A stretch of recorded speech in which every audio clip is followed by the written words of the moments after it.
Hello, my name is Freedom, and I am 45 years old, hence my membership as a Yelder. I am based in New York City. I was born in Chicago and raised in West Phoenix. Statistically speaking, I should not be here. The area I grew up in, the life expectancy is 15 years less than the surrounding area. I'm an only child of hippies, this very tall African-American woman, and this short little stumpy Irish man who absolutely loves sports still to this day.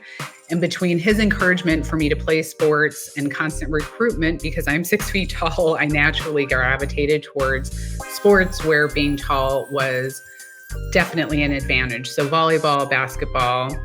And for those of you who aren't familiar with West Phoenix, especially the West Phoenix of the 90s, the neighborhood and the high school I went to were rough.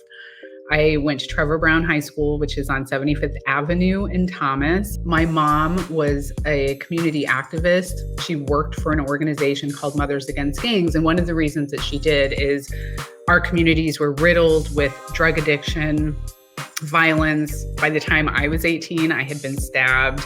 I'd been in many fights, and on 3 different occasions had already had guns pulled on me and actually held to my head. But it wasn't all that bad. It was definitely not ideal in terms of like white picket fences, luxury vehicles, summer camps. Like none of that was a part of our world.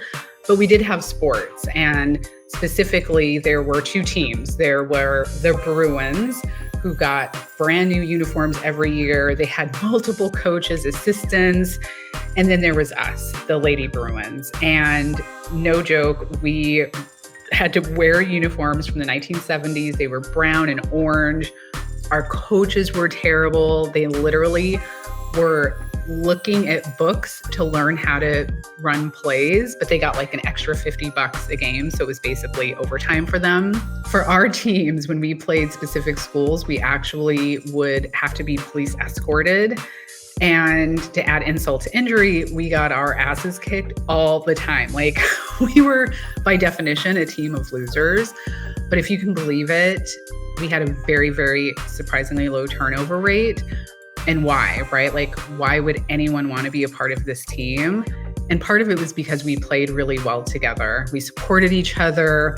In fact, our sophomore year, one of our star players got pregnant and we got her gifts. She still came to our practices. She came to our games. She rooted us on.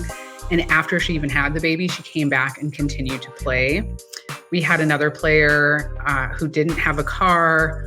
Her parents didn't have a car. And it didn't matter if she was good or bad. Like she wanted to be there. She wanted to play.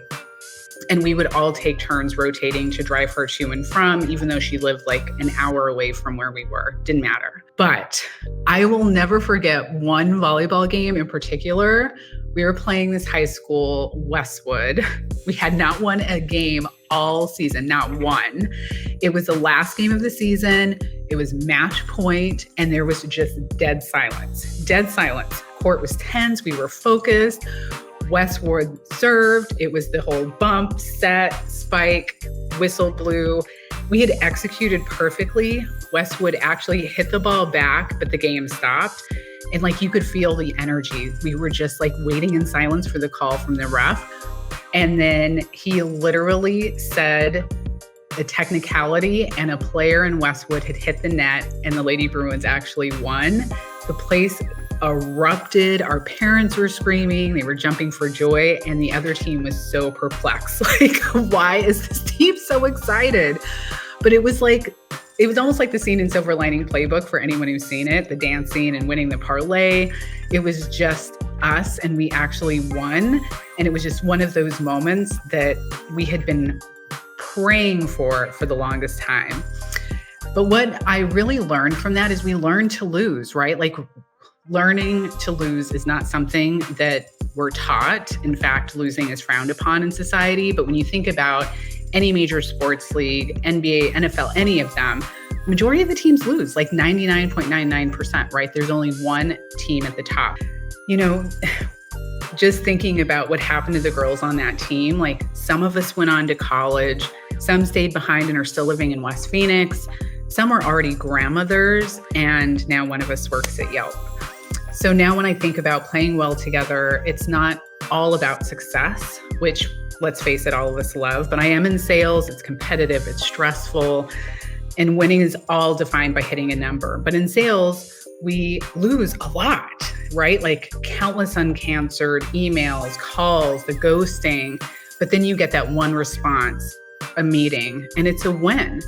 So you may ask, like, what did you learn from playing on these teams? And it's about endurance and not giving up, resilience, strength, optimism, supporting people when they're down, celebrating those small wins and the big wins, and humility, and taking it all in stride.